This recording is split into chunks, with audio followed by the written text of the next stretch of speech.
Estimados irmãos espíritas e não espíritas, sejam bem-vindos ao nosso canal. Inscreva-se, compartilhe, avalie.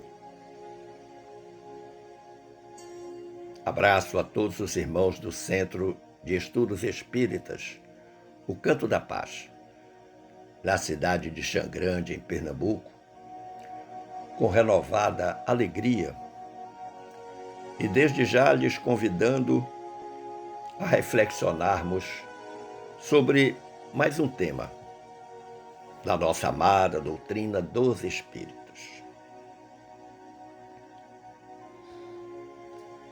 Para começo de conversa, lhes pergunto: o que a sua família representa para você?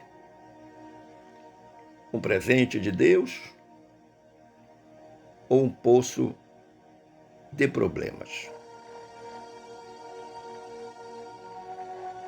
A esse propósito, manda-lhes dizer a benfeitora Glorinha: o projeto de Deus para que nos tornemos espírito puro passa obrigatoriamente pela reencarnação e pela convivência coletiva. Nesse desiderato, a família constitui seu grande laboratório de ajustes e reajustes espirituais, sem os quais o progresso não acontece.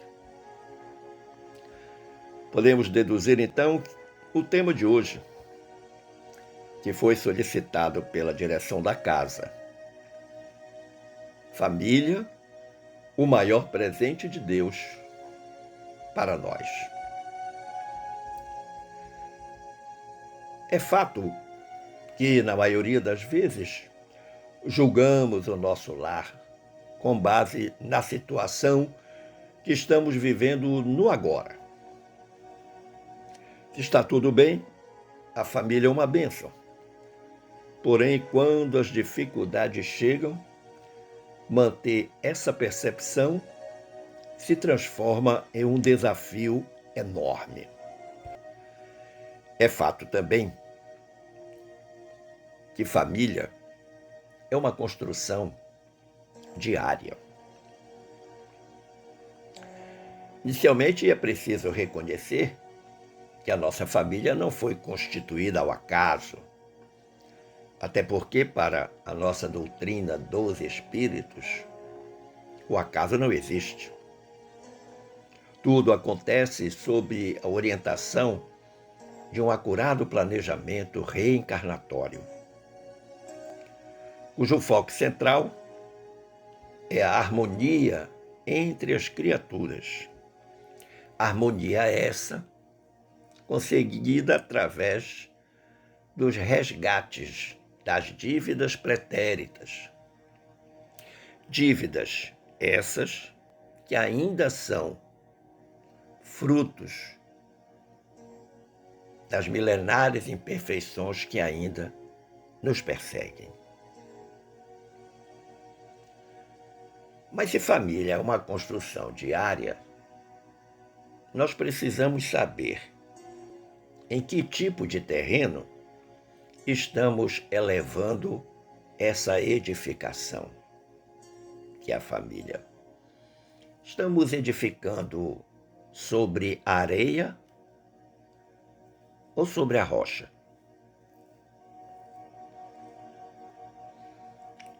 Aí eu me permito convidar-lhes para recorrermos ao Evangelho de Mateus, capítulo 7, versículos 24 a 27.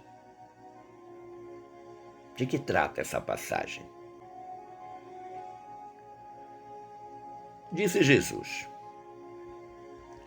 todo aquele, pois, que escuta estas minhas palavras e as pratica, assemelhá-lo-ei ao homem prudente, que edificou a sua casa sobre a rocha. E desceu a chuva, e correram rios, e assopraram ventos, e combateram aquela casa, que não caiu, porque estava edificada sobre a rocha. Mas aquele que ouve estas minhas palavras e não as cumpres, compará-lo-ei ao homem insensato, que edificou a sua casa sobre a areia. E desceu a chuva, e correram rios, e assopraram ventos, e combateram aquela casa. E caiu, e foi grande a sua queda. Jesus foi muito claro sobre o terreno onde nós devemos edificar a nossa existência. E como disse a mentora Glorinha, precisa da convivência coletiva, e o melhor representante desta convivência coletiva é a própria família.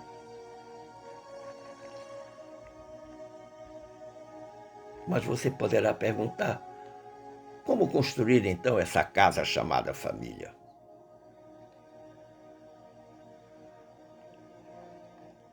Lembre que todos nós, sem exceção, podemos e devemos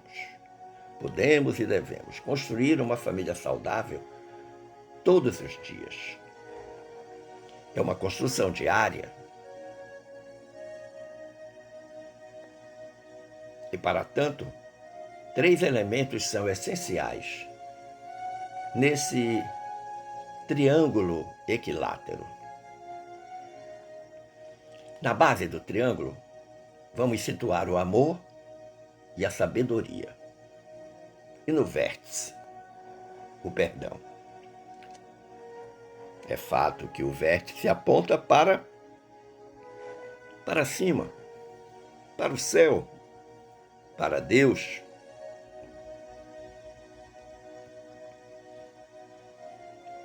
É preciso reconhecer que a família precisa de amor, mas amor do tipo ágape.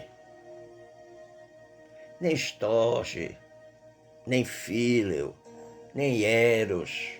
Amor ágape. O amor de Jesus por todos nós.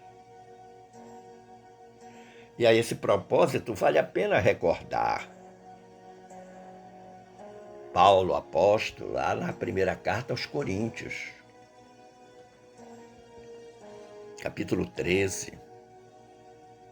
Paulo diz assim: quem ama é paciente e bondoso. Paulo vai descrever esse amor ágape, que era o amor de Jesus. Quem ama é paciente e bondoso. Quem ama não é ciumento, nem orgulhoso, nem vaidoso.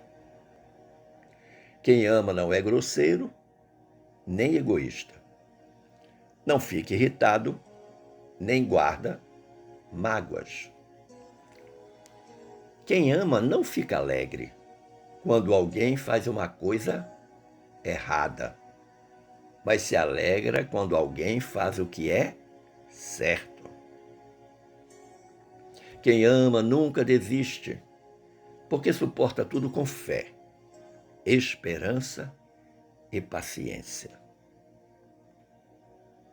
Então, no final da sua alocução, Paulo retorna-nos uma trilogia importante: fé, esperança e paciência. E você há de convir que nada é mais importante na manutenção do equilíbrio familiar do que esta trilogia apontada por Paulo: fé, esperança e paciência. Então, você pode escolher amar. Vejamos algumas situações dentro da família que tão corriqueiramente acontecem. Você pode escolher amar o seu cônjuge, apesar das vezes que ele te decepcionar. Isso é tão comum, isso é tão passível de acontecer nos relacionamentos, a decepção. Mas não podemos, quando estivermos diante da decepção do cônjuge, desamá-lo. Porque Paulo disse: quem ama é paciente e bondoso. Você pode escolher amar o seu filho, mesmo quando ele te afronta. Você pode escolher amar os seus pais, apesar de terem magoado você. E perceba que, nestes 3 exemplos do cônjuge, do filho e dos pais, aparece um elemento singular que está implícito na fala de Paulo, que é a piedade. A piedade é uma das mais significativas manifestações do amor que o espírito se deve impor, ampliando a área dos sentimentos e acrescentando outros deveres, quais os de gratidão, respeito e ternura, impostergáveis. Não pode ser deixado para depois. Você pode conferir isso no item 8 do capítulo 14 do nosso Evangelho segundo o Espiritismo. Então, é um elemento também essencial a piedade. E se nós juntarmos a piedade àquela trilogia apontada por Paulo, fé, esperança e paciência, aí nós passamos de um triângulo para um quadrilátero, um quadrado, que eu diria um quadrado mágico. Fé, esperança, paciência e piedade. É fato também que a família, a convivência familiar, exige sabedoria. Por uma razão simples. Esse cadinho chamado família é exatamente o espaço onde devem ser amalgamadas criaturas díspares, ou seja, cada uma diferente da outra. E essa amalgamação vai exigir de cada membro da família uma grande sabedoria. Na família não pode haver imposição de formas de ver ou querer, de formas de pensar. Cada um deve ser respeitado na sua essência. Claro que as coisas que estiverem erradas, equivocadas, que contrariarem as leis divinas, deverão ser corrigidas com amor e sabedoria.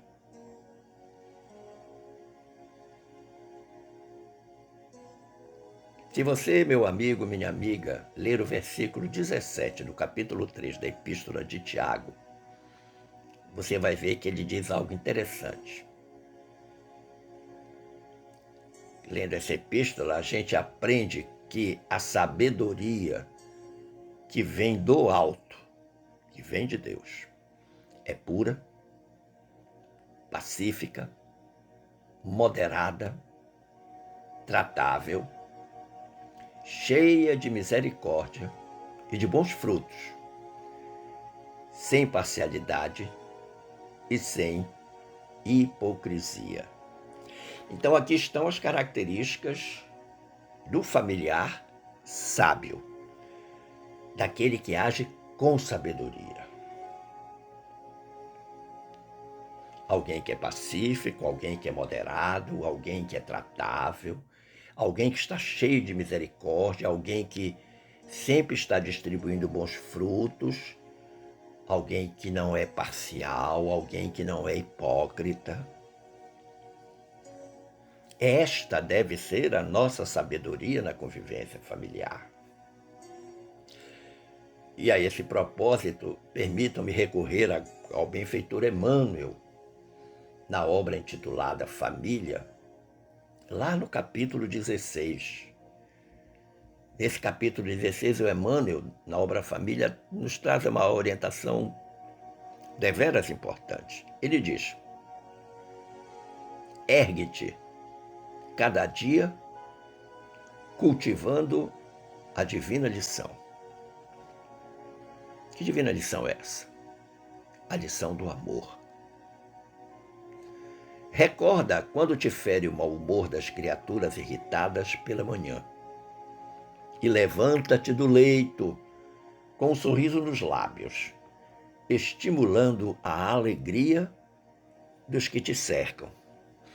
Quantas vezes nós, no seio familiar, somos defrontados por alguém que acorda de mau humor, com aquela cara feia, fechada, poucas palavras, e quando precisa falar, fala tudo pela metade, e que a má vontade transborda da criatura. Então a Emmanuel está dizendo, olha, quando você acordar, levantar, levante com um sorriso nos lábios. Não levante como aquelas criaturas que muitas vezes têm um mau humor tão forte que nos ferem. O Emmanuel diz ainda, medita no contentamento que recolhes no templo doméstico, toda vez que os familiares te abençoam a presença, com as flores invisíveis do amor. Estende a bênção da paz e do bom ânimo àqueles corações que a divina bondade te confiou no recinto doce do lar. Olha que interessante. Medita, observa, pensa, abre o coração para Deus e percebe que dentro do espaço familiar, a todo instante nós estamos recolhendo bênçãos. E bênçãos que são importantes. Porque o Emmanuel faz uma comparação. Bênção com as flores invisíveis do amor. Não são as flores físicas, mas as flores invisíveis. Da compreensão, do carinho, da boa vontade, da paciência, da calma, da prudência, da resignação, do apreço, da bondade. Essas são as flores invisíveis que nos são ofertadas muitas vezes no reduto doméstico. E aí Emmanuel pede que ao receber essas flores invisíveis, nós devolvamos a bênção da paz, do bom ânimo, a todos aqueles a quem a divina bondade nos confiou dentro do que ele chama recinto doce do lar. Mas um outro benfeitor espiritual de elevadíssima categoria, o espírito André Luiz, lá no capítulo 49 da obra Agenda Cristã, ele faz uma recomendação muito interessante. Não fuja às lições da estrada evolutiva, por mais difíceis e dolorosas, a fim de que a vida, mais tarde, lhe abra o santuário da sabedoria. Interessante. O que é que André Luiz está querendo nos dizer? Nós construímos a nossa sabedoria pelo enfrentamento diário dos desafios da existência. Cada desafio traz consigo uma lição. Lição essa que nos permite evoluir. E ele chama a atenção, André Luiz chama a atenção, de que essas lições, por mais difíceis e dolorosas que sejam, elas precisam ser enfrentadas. porque são elas que vão constituir no futuro o santuário da nossa sabedoria. E conviver em família exige de cada um de nós uma grande sabedoria. Primeiro, porque é o grande laboratório dos ajustes e reajustes espirituais. E ninguém está na família errada. Lembremos uma frase célebre de Chico Xavier: a reencarnação não erra de endereço. Nós estamos na família que precisamos para evoluir. Nós estamos convivendo com aqueles com quem temos débitos espirituais. E eles também têm débitos para conosco. E nesse imenso laboratório, nesse cadinho, é que as criaturas vão amalgamar-se pelo amor, pela bondade, pela compreensão e, acima de tudo, pelo perdão. O perdão recíproco. Razão pela qual o item seguinte da nossa reflexão é o perdão na família. Ora, se acabamos de dizer que a família é o grande laboratório de ajustes e reajustes entre as criaturas de um mesmo círculo de família espiritual, é fato, então, que o perdão é o elemento singular dessa convivência. Por quê? Por uma razão simples. Todos trazemos um passivo de imperfeições pretéritas que precisa ser quitado na experiência reencarnatória. A reencarnação é exatamente para isso. É por essa razão que Chico Xavier já dizia da sua obra, o Evangelho de Chico Xavier, o próprio encarnado, ele dizia algo extremamente singular em relação a essa questão do perdão. Chico dizia assim: no meu ponto de vista, a virtude mais difícil de ser posta em prática é a do perdão. Perdoar exige um esforço de autossuperação muito grande. Emmanuel me diz que quem aprende a perdoar tem caminho livre pela frente. Olha que interessante. E a todo instante, na convivência familiar, nós vamos ter que estar perdoando aos outros e a nós mesmos.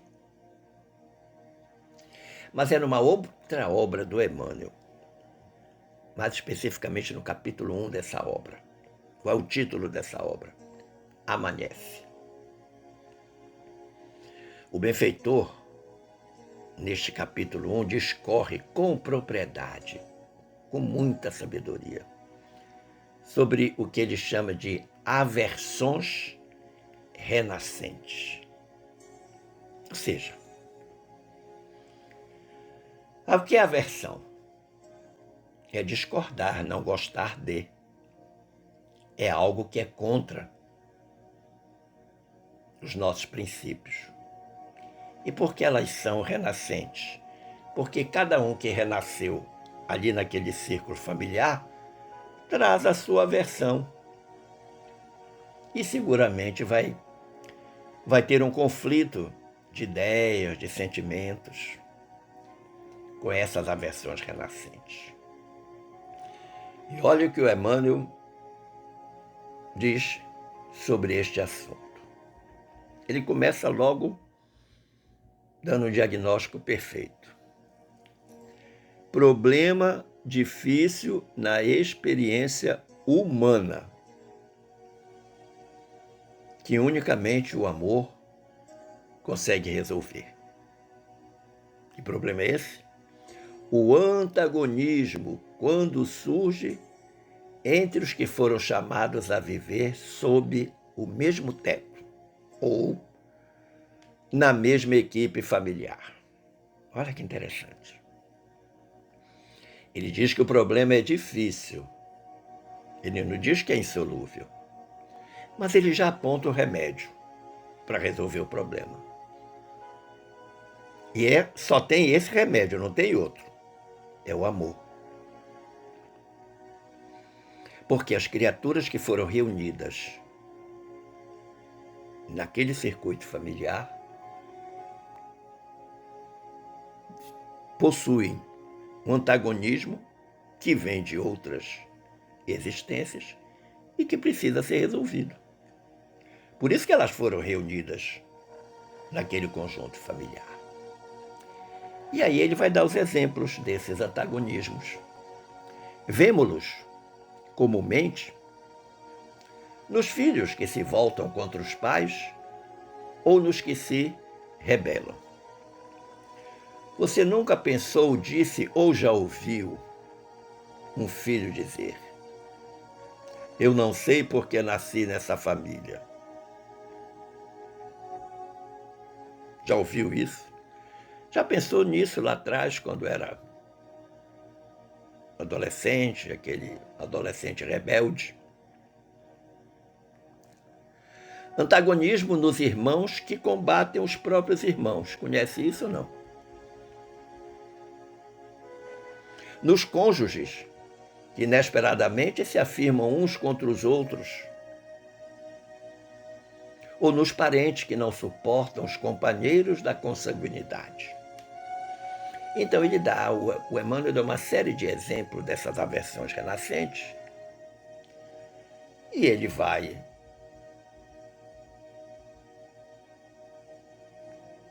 passar então para a terapêutica. Ele vai dizer: quando te vejas em semelhantes ocorrências de rejeição espiritual, pensa nos conflitos que vêm, que retornam das existências passadas, à maneira de sombras do ontem que se projetam no hoje, e dispõe-te à reharmonização, a fim de extinguir os focos de vibrações desequilibradas, capazes de gerar perigosos processos enfermiços. Olha que interessante. O verbo da hora é dispor, dispor-se, ter disposição, que implica em ter boa vontade, implica em ter amor, implica em colocar a solução do conflito como o mais importante de tudo. Porque todas as vezes que a gente busca a reharmonização no seio familiar, aqueles focos de vibração desequilibrada que o Emmanuel fala, são eliminados. E quando são eliminados, eles evitam que apareçam os processos enfermiços, as doenças espirituais que cada um vai desenvolver. E a grande maioria com uma ampla repercussão física. O Emmanuel diz: a convivência induzida pelas tarefas em comum ou pelas obrigações do parentesco é a escola de reajustamento em cujo currículo de lições solicitaste a própria internação antes do berço terrestre. Cada um pediu para vir na família que está. Lembre-se da frase de Chico: a reencarnação não erra de endereço. No planejamento reencarnatório, cada um de nós pediu para voltar na família em que está, exatamente para trabalhar as questões da reharmonização. Segue o Emmanuel dizendo: no lar ou no grupo de serviço, cada um de nós, ao tempo da encarnação, recolhe os laços mais nobres de afinidade e aqueles outros menos agradáveis, junto dos quais somos constantemente convidados a reaprender ensinamentos de compreensão e de amor.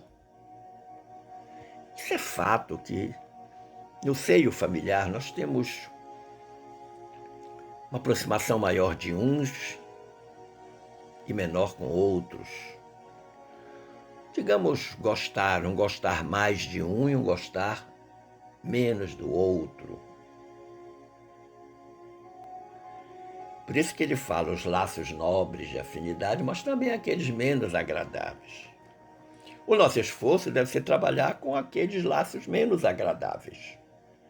E ele faz uma proposta, convidando a gente a repreender os ensinamentos da compreensão e do amor. Nós precisamos entender o outro, respeitar o outro como ele é. E isto não implica em qualquer leniência com o erro alheio. Não. Não é isso que eu estou querendo dizer. Mas nós temos que ter compreensão. E depois de compreender, nós temos que amar. Aliás, a compreensão já é uma forma de amor. Já é um ato de amor. Segue o Emmanuel. Diante daqueles que te amam, sem que ainda os ames, ou à frente daqueles outros aos quais amas, sem que ainda te consigam amar, auxilia-os, procurando envolvê-los no silêncio da bondade e da simpatia. Veja que, de novo, nós temos um quadrado mágico aqui. Ensinamentos de compreensão e de amor, silêncio da bondade e da simpatia. É fato que nós vamos ter alguém que a gente ainda não ama devidamente. Como também vamos perceber que existem aqueles que ainda não nos amam devidamente. Mas o remédio, a terapêutica que o Emmanuel propõe é muito interessante. Porque ele diz, procure envolvê-los no silêncio da bondade e da simpatia. Ou seja, sem alarde, sem reclamação, sem demonstrações ostensivas da bondade ou da simpatia. Vai fazendo tudo na caladinha, com o sentimento mais nobre do coração, sem precisar de nenhuma verbalização ou demonstração ostensiva de que está sendo bondoso ou simpático. E ele finaliza esse texto dizendo: planta o bem que puderes em benefício deles e ajuda-os a se realizarem no melhor que desejem, sem escravizá-los aos teus pontos de vista. E entrega-os a Deus com sinceridade, porque Deus dissolverá toda maldição em socorro e transformará toda discórdia em união, abençoando e amparando a todos eles, tanto quanto abençoa e ampara a todos nós. Olha que interessante. Muitas vezes, nós queremos que as pessoas pensem como nós pensamos, ajam como nós agimos. A gente até quer ajudar, mas quer que a criatura comungue com todos os nossos pontos de vista. E isso o Emmanuel está chamando de escravização. Mas ele está propondo para a gente não fazer isto e, simultaneamente, entregar a circunstância, melhor dizendo, entregar a circunstância a Deus. Ou seja, fazer tudo com Deus no coração. Com amor, com carinho, com bondade, com paciência, com sabedoria, com calma, com compreensão, com espírito desarmado. E tendo assim o coração, é evidentemente que nós receberemos a ajuda do alto. E o Emmanuel vai dizer o que acontece quando a gente recebe essa ajuda do alto. Deus dissolve a maldição e transforma a discórdia em união. E do mesmo jeito que nós vamos ajudar e amparar os outros, Deus está amparando e ajudando a cada um de nós. Conclusivamente, meu amigo, minha amiga, eu vou ficar com Chico Xavier, numa frase que eu já disse anteriormente. A reencarnação não erra de endereço. A família que nós estamos é a família que precisamos. Por uma razão muito simples. Deus, em sua infinita bondade e misericórdia, vem nos ofertando na linha do tempo essa maravilhosa experiência redentora do Espírito, que é a reencarnação. E considerando que nós precisamos da convivência coletiva para treinarmos a evolução do nosso espírito, a família continua e continuará sendo sempre o maior e o melhor laboratório. Espero ter contribuído para o entendimento deste tema, ao tempo em que eu agradeço o carinho da atenção e as boas vibrações dispensadas. Um forte abraço.